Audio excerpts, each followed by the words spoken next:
इंतहाई मोहतरम दोस्तों, भाइरों ऐं बुजुर्गो, अल्लाह रब्बुल इज्जत तव्हां असांखे ज़िंदगी जा चंद लम्हा ॾिना आहिनि।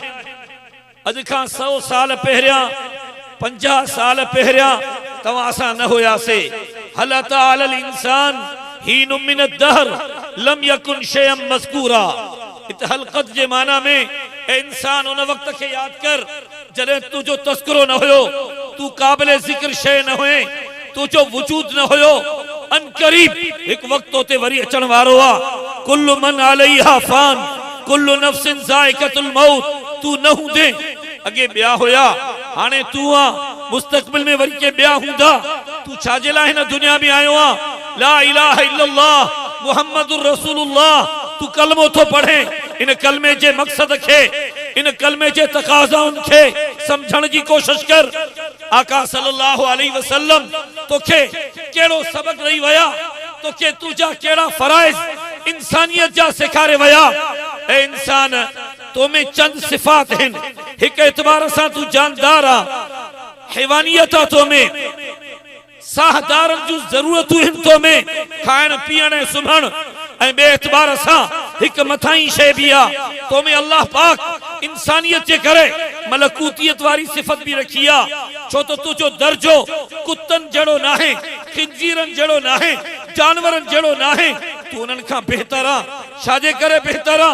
छाजे करे तोरे कुरान आयो? छाजे करे अंबिया किराम आया? छाजे करे शहीदन शहादतूं ॾिनियूं? तो में हिक मजीद शइ भी आ, मलकूतियत भी आ, अल्लाह जे इबादत जो जज्बो भी आ।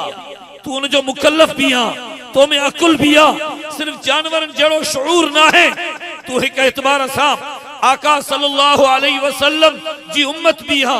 उन उम्मत जे एतबार सां भी तुझू कुछ जिम्मेदारियूं आहिनि। ऐं आखिरी तुझो मकाम, तू अल्लाह जो नाइब आ। इन्नी जाइलुन फिल अर्ज़ खलीफा। तू अल्लाह जो नाइब आ। खिलाफत अल्लाह जो नाइब।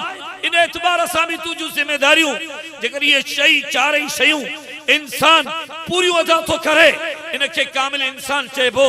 पर जेकॾहिं हे जानदार हुजण वारियूं शयूं, सिफतूं, जरूरतूं तो पूरी तो करे, पर मलकूतियत, इबादत जंहिंजे लाइ अल्लाह तोखे पैदा कयो, वमा ख़लक़तुल जिन्न वल इंस इल्ला लियअबुदून, जंहिंजे करे तुझो दर्जो जानवरनि खां बहितर थियो।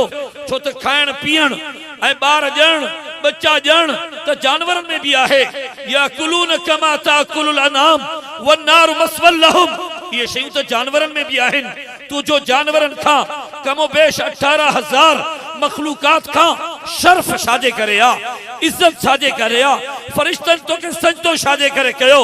छो त तो में मलकूतियत ऐं इबादत वारी वस्व भी आ, पर इन खां मथा ही वस्व भी आ।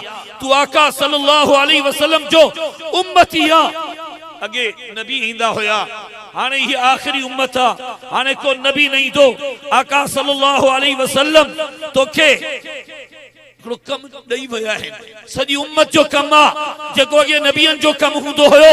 वल अस्र इन्नल इंसान लफी खुस्र इल्ला लज़ीना आमनू व अमिलुस सालिहात व तवासौ बिल हक़ व तवासौ बिस सब्र। तुझो कम सिर्फ ईमान अमल ना है, सिर्फ जाती नेकी थे, जाती तकवा थे, जाती तहज्जुद थे, सिर्फ इन तस्बीह थे तू फख्र न कर। तुझी जिम्मेदारी सिर्फ या ना है, अञा मजीद जिम्मेदारी आ। बल्लिगु अन्नी वलो आया, दीन अॻिते पहुचाए, दीन जी मेहनत कर। व तावनु अलल बिर्र व तक़वा, नेकी जे कम में आलमन जो साथ दे। तुझी मजीद जिम्मेदारी आ। फलयुबल्लिग शाहिद मिनकुमुल गायब, हाज़िरीन गायबीन ताईं दीन पहुंचायो। कुंतुम खैर उम्मतिन उखरिजत लिन्नास तामुरून बिल मारूफ व तनहौन अनिल मुनकर। ता सबरी उम्मतुन मां अफजल आयो। छाजे करे?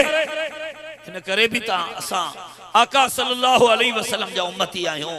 इन करे भी असां अफजल आहियूं, पर हिन करे भी त तुझी जिम्मेदारी आ। तू पंहिंजी जिम्मेदारी ऐं मसूलियत के समझ। तू पंहिंजी जिम्मेदारी के पूरे करण जी कोशिश कर। तुझी जिम्मेदारी सिर्फ शख्सी जिंदगी, घरेलवी जिंदगी ना है, इज्तिमाई जिंदगी जे लाइ मेहनत, आलमन जो साथ, दीनदारन जो साथ। अल्लाह जो कसम तुझी जिम्मेदारी आ। या जिम्मेदारी न हुजे हा त सहाबा किराम जू कब्रू सखर जे करीब न हुजन हा। पंजगूर में पंजन सहाबिन जू कब्रू न हुजन हा। यमन उर्दुन शाम में सहाबा जू कब्रू न हुजन हा। मिस्र में सहाबा जू कब्रू न हुजन हा। सिंध बाबुल इस्लाम न थे हाँ। मोहम्मद बिन कासिम सिंध में न अचे हाँ। इन्हें उन जिम्मेदारी के पूरो कयो। उन पूरे करण जे करे अज ईमान तो तई पहुंचो। इन जिम्मेदारन के भी समझण की कोशिश कर। पर आखिरी मकाम तो जो तू अल्लाह जो खलीफो बिया। इन्नी जाइलुन फिल अर्ज़ खलीफा, तू अल्लाह जो नाइब बिया। इन जा ब मतलब आलमन बयान कया। अल्लाह जे खलीफे हुजण जो शा मतलब आ। पहिरियों मतलब ऐ यनफुज़ु अहकामी, तवज्जो जी जरूरत आ। हे मुझा हुक्म नाफिज कंदो, हे अल्लाह जे कानून जी मेहनत कंदो, हे उन कानून जी मेहनत कंदो जे कानून के नाफिज कयो। आका सल्लल्लाहु अलैहि वसल्लम बुलंद आवाज सां चओ सल्लल्लाहु अलैहि वसल्लम। मज़ो ना है मानी न मिली आ। ए मुजाहिद खून दीदा बुलंद आवाज सां चओ सल्लल्लाहु अलैहि वसल्लम। ए उन निजाम जे लाइ मेहनत कंदो जे निजाम के कायम कयो। हजरत अबू बकर सिद्दीक, हजरत उमर फारूक, हजरत उस्मान गनी, हजरत अली उल मुर्तजा, यो खलीफे हुजण जो मतलब आ। ऐ यनफुज़ अहकामी आलमन लिखियो आ। मां बयान नथो कया। दीन जा अहकाम, कुरान जा अहकाम, आका सल्लल्लाहु अलैहि वसल्लम जा अहकाम, निजाम शरीयत ए कायम कंदो। उन निजाम शरीयत के कायम करण जे लाइ आलमन जो साथ ॾींदो। छा त इन निजाम के कायम करण जे लाइ आलमन जो साथ ॾींदो। नारे तकबीर, जमीयत उलमा इस्लाम, नारे तकबीर। खलीफे हुजण जो ॿियो मतलब तखल्लकू बि अखलाकिल्लाह, तू पाण में अल्लाह जा खुल्क पैदा कर। अल्लाह ॿियनि खे खाराए थो, अल्लाह ॿियनि खे प्यारे थो, अल्लाह ॿियनि खे ढकाए थो, अल्लाह ॿियनि जा ऐब छुपाए थो। तखल्लकू बि अखलाकिल्लाह, ए ईमान वारा, ए कलमे वारा, तू अल्लाह जा खुल्क, अल्लाह जो आदतू पाण में पैदा कर। ॿियनि जे लाइ कोशिश कर। सिर्फ पंहिंजे घर, पंहिंजे ज़ात, पंहिंजे कबीले जी ॻाल्हि न कर। ये उम्मत आ, ये उम्मत आ, ये पूरी उम्मत सां तुझो ताल्लुक कीअं हुजण घुर्जे। जी आका सेखारियो अल मोमिनून करजुलिन वाहिदिन इन इश्तका ऐनुहु इश्तका कुल्लुहु। एने तवज्जो कयो। साईं यमन में, साईं उर्दुन में, साईं शाम में, लीबिया में, फलस्तीन में, पूरे आलम इस्लाम में मुसलमानन थे जुल्म थी रहा आहिनि। बर्मा में, शाम में, अफगान में, कश्मीर में असांजो कहिड़ो कमु, असांजी कहिड़ी जिम्मेदारी न। तू आका सल्लल्लाहु अलैहि वसल्लम जी सीरत नाहे पढ़ी, तू आका सल्लल्लाहु अलैहि वसल्लम जा हुक्म नाहिन पढ़िया। आका सल्लल्लाहु अलैहि वसल्लम फरमायो अल मोमिनून करजुलिन वाहिदिन इन इश्तका ऐनुहु इश्तका कुल्लुहु। ईमान वारन जी मिसाल एक जिस्म वांगुर आ, एक जान वांगुर आ। कुल्लु मोमिन इख्वा, जन्नत में को सूबो ना है, सब ईमान वारा भाइर आयो। तव्हांजी मिसल पूरी कायनात में जेके भी मुसलमान आयो, मशरिक में, मगरिब में, शिमाल जुनूब में, तव्हांजी मिसाल एक जान वांगुर आ, एक जिस्म वांगुर आ। इन इश्तका ऐनुहु इश्तका कुल्लुहु। अख में दर्द हूंदो आ, पूरो जिस्म बेकरार हूंदो आ। छा त मिसाल ॾिनी तव्हां असांजे आका सल्लल्लाहु अलैहि वसल्लम। इन इश्तका ऐनुहु इश्तका कुल्लुहु। तुझे अख में दर्द आ, तुझे जिस्म जे के गुस्वे में दर्द आ, तू केॾो परेशान आ। आका फरमायो पूरी उम्मत मुस्लिमा जी मिसाल एक जिस्म जान वांगुर आ। मुसलमान काथे भी दर्द में आ, तकलीफ में आ, मजलूमियत जो शिकार आ। अगर तुझो आका सां इश्क आ तो तुझो आका जे उम्मत सां भी मोहब्बत इश्क वारो ताल्लुक हुजण घुर्जे। तू बेकरार थी वञ, तू परेशान थी वञ, तू उन जे लाइ दुआऊं घुर, तू उन जे लाइ आलमन से आवाज सां गॾु पंहिंजो आवाज़ लॻाए। छा पूरे आलम इस्लाम जे गम में तव्हां आलमन जो साथ ॾींदव? बुलंद आवाज़ सां, बुलंद आवाज़ सां। रबीउल अव्वल जे हवाले सां आका सल्लल्लाहु अलैहि वसल्लम फरमायो, तवज्जो कयो, बिल्कुल 5 मिनटनि में मुंहिंजो बयान पूरो थी वेंदो, तव्हांजे तवज्जो जी ज़रूरत आहे। ला युमिनु अहदुकुम हत्ता अकूना अहब्बा इलैहि मिन वालिदिही व वलदिही वन नास अजमाइन। एस ताईं तव्हांजो ईमान अधूरो आहे जेस ताईं मां मुहम्मद सब चो सल्लल्लाहु अलैहि वसल्लम। बुलंद आवाज़ सां चओ न, मज़ो न आहे, बुलंद आवाज़ सां चओ। मां तव्हांखे ज़्यादा महबूब न थी वञा, पीउ खां, औलाद खां, पूरी इंसानियत खां। छाजे करे आका सां मोहब्बत कजे, अब्बे अम्मा बच्चन ॿारनि, पूरी काइनात खां ज़्यादा। उनजो वजह सम्झ, हिन करे त आका सल्लल्लाहु अलैहि वसल्लम अल्लाह जो कसम हिक हिक उम्मती सां जेका मोहब्बत कई आहे, उहा अब्बे अम्मा खां ज़्यादा, उहा बच्चन ॿारनि खां ज़्यादा, उहा दोस्तनि खां ज़्यादा, उहा पीरनि मुर्शिदनि उस्तादनि खां ज़्यादा। छा को पीउ पंहिंजे पुट जे लाइ, छा का अम्मा पंहिंजे बच्चे जे लाइ 5 कलाक, 6 कलाक, 7 कलाक, 8 कलाक मुसलसल दुआ घुरी सघनि था? न। पर मुंहिंजे आका सल्लल्लाहु अलैहि वसल्लम अरफात जे मैदान ते गर्मीअ में उठ ते वेही करे हिन उम्मत जे लाइ 5 कलाक, 6 कलाक, 7 कलाक, 8 कलाक तुझे लाइ दुआ घुरी आहे। उहो आका सल्लल्लाहु अलैहि वसल्लम तोसां एतिरी मोहब्बत थो करे, अल्लाह जो कसम कोई भी उम्मती सां एतिरी मोहब्बत नथो करे। आका फरमाए तो मुझे उम्मत जो छा थींदो, या अल्लाह मुझे उम्मत जो छा थींदो, या अल्लाह मुझे उम्मत जो छा थींदो। आयत थी नाज़िल थे, वला सौफ युतीक फतरज़ा, अन करीब तो के राज़ी कंदासीं तुझे उम्मत जे मुतालिक। आका सल्लल्लाहु अलैहि वसल्लम तोसां मोहब्बत कई काइनात में सभिनी खां ज़्यादा। जॾहिं आका सल्लल्लाहु अलैहि वसल्लम हिन दुनिया खे छॾनि था, याद रख उहो भी 12 रबीउल अव्वल जो ॾींहुं आहे। सोच उहो भी 12 रबीउल अव्वल जो ॾींहुं आहे। आका सल्लल्लाहु अलैहि वसल्लम उन वक़्त भी उम्मत खे याद था कनि, अस्सलात अस्सलात अस्सलात। मुंहिंजा उम्मतियो निमाज़ जी पारत अथव, मुंहिंजा उम्मतियो निमाज़ जी पारत अथव, मुंहिंजा उम्मतियो निमाज़ जी पारत अथव। वमा मलकत ईमानुकुम, कमज़ोरनि जी, घरवारनि जी, नौकरनि जी, बाननि जी पारत अथव। आका सल्लल्लाहु अलैहि वसल्लम इन वक्त भी तोखे याद कयो जॾहिं क़यामत जो ॾींहुं थींदो, यौम यफिरुल मरउ मिन अखी व उम्मिही व अबीही व साहिबती व बनीह लिकुल्लि इम्रिइन मिनहुम यौमइज़िन शअनुन युग़नी वुजूहुन यौमइज़िन मुस्फिरा ज़ाहिकतुन मुस्तबशिरा व वुजूहुन यौमइज़िन अलैहा गबरा तरहकुहा कतरा उलाइका हुमुल कफरतुल फजरा। के चेहरा रोशन हूंदा। दुआ घुरो क़यामत जे ॾींहुं असां सभिनी जा चेहरा रोशन हुजनि। दिल सां त चओ, के कारा हूंदा काफ़िर ऐं फासिक ऐं बदअमल इंसान। आका की मोहब्बत कई, क़यामत जे ॾींहुं पीउ विसारे छॾींदो औलाद खे, अम्मा विसारे छॾींदी बच्चनि खे, दोस्त विसारे छॾींदो दोस्त खे, घरवारी विसारे छॾींदी मुड़ुस खे। क़ुरान थो चए।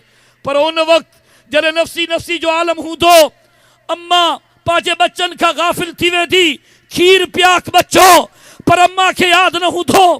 उन वक़्तु भी आका सल्लल्लाहु अलैहि वसल्लम तोसां मोहब्बत कंदा, उम्मती उम्मती उम्मती।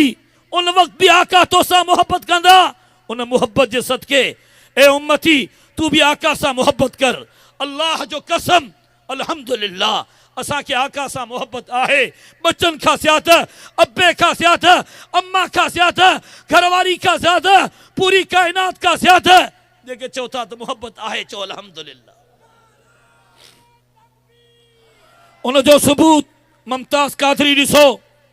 मुमताज़ कादरी पंहिंजे जान जो ख़्यालु नथो करे।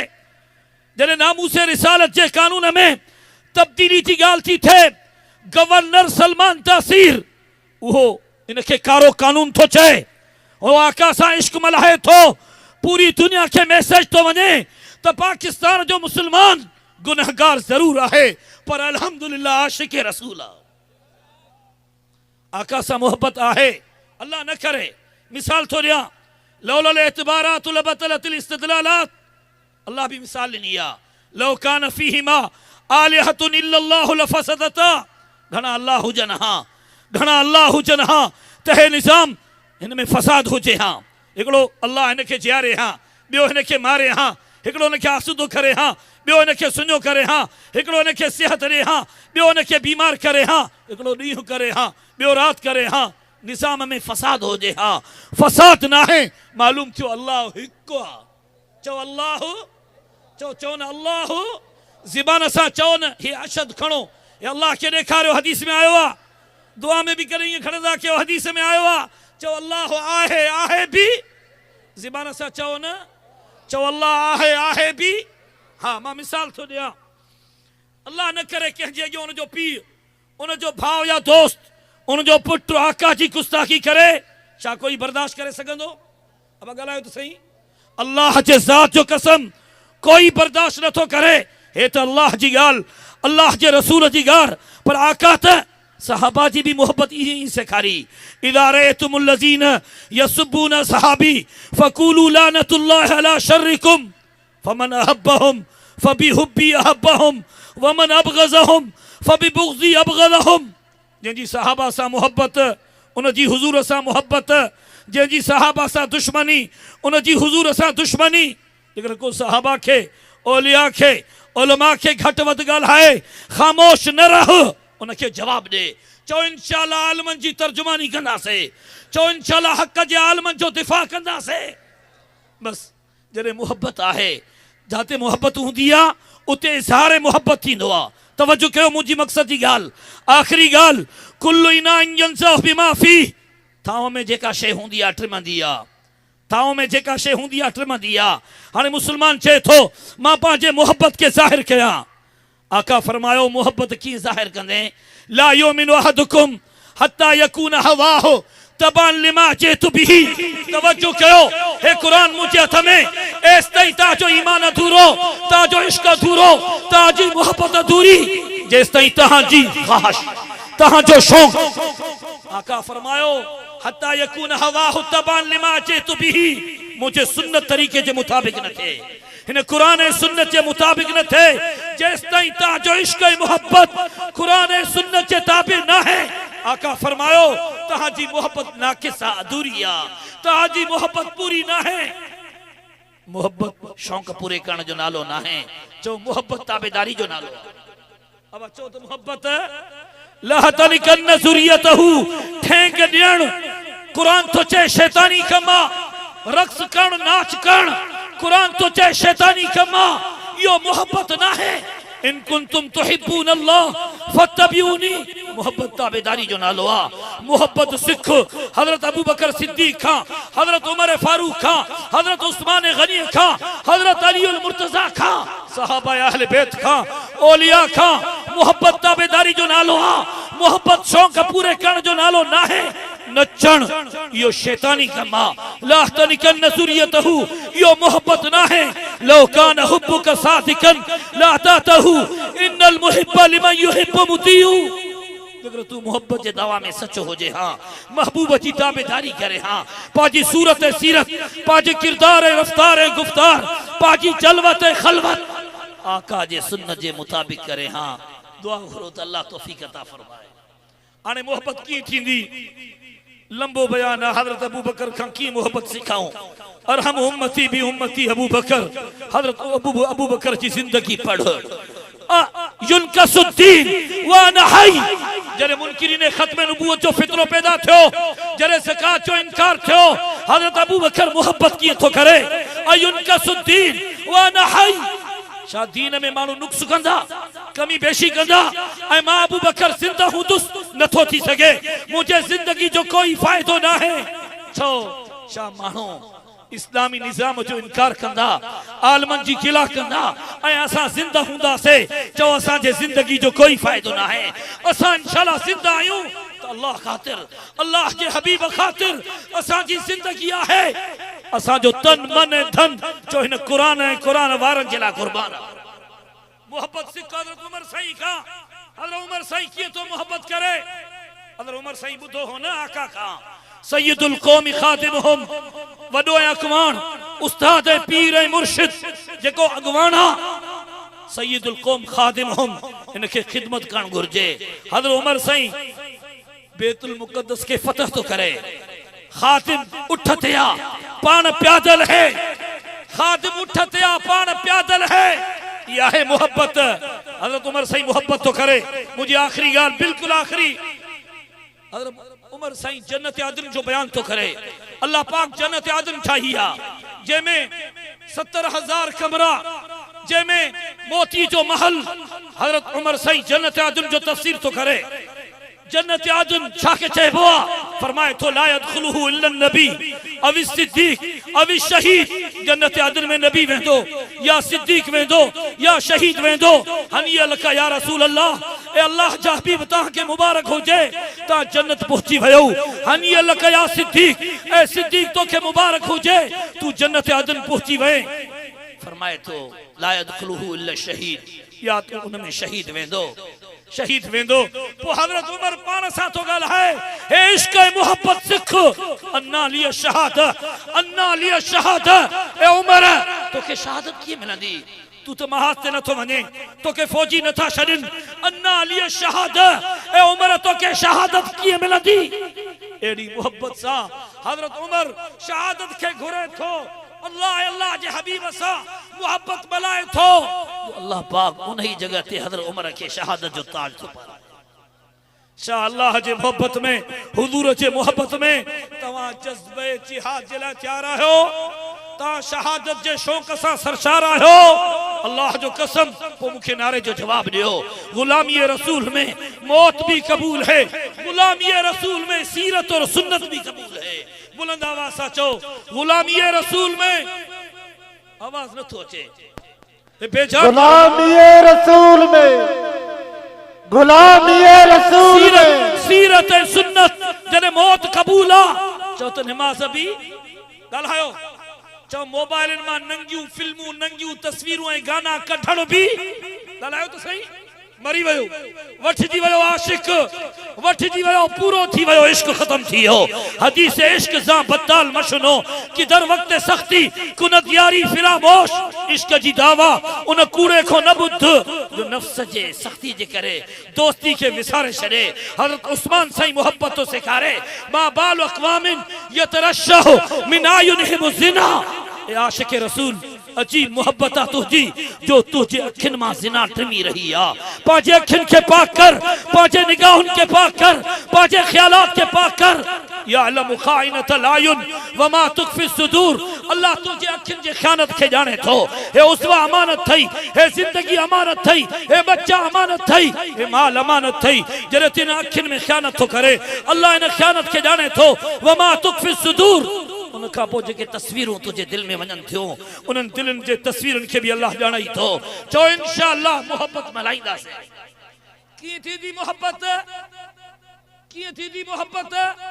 एक सुन्नत सा बयो दुरूद सा तामो केर हिंज के जो वायदो कल रोजानो 5 मिनट दुरूद पढ़ंदा से अज बिदती बिदत वाले तरीके सा दुरूद पढ़े थो बियन के बुधाण जे लाए पर चो इंशाअल्लाह असा भी रोजानो 5 मिनट दुरूद पढ़ंदा से दुरूद जो घड़ी फजीलतूं आका जो इश्क दुरूद से पैदा थी दो मोबाइल की बैटरी चार्ज होती राब्तो थी दो मोबाइल की बैटरी खत्म होती राब्तो न थी दो तुझे अंदर ईमानी बैटरी रखला ए ईमान वाला रोजानो दुरूद जे जरिए पाजे बैटरी के आका जे इश्क सा चार्ज कर 5 मिनट सिर्फ दुरूद पढ़ो ताल्लमनल इल्म वल अमल जमिया सहाबा फरमाइन था असा हुजूर वट इल्म भी सिखंदा हासे अमल भी सिखंदा हासे इंशाअल्लाह अज तू जो अमल साबित कंदो तू जो किरदार है रफ्तार है गुफ्तार तुझी सूरत है सीरत है खलवत साबित कंदी तो वाकई तू आशिक रसूल आ सिबगतुल्लाह व मन अहसनु मिनल्लाह सिबगा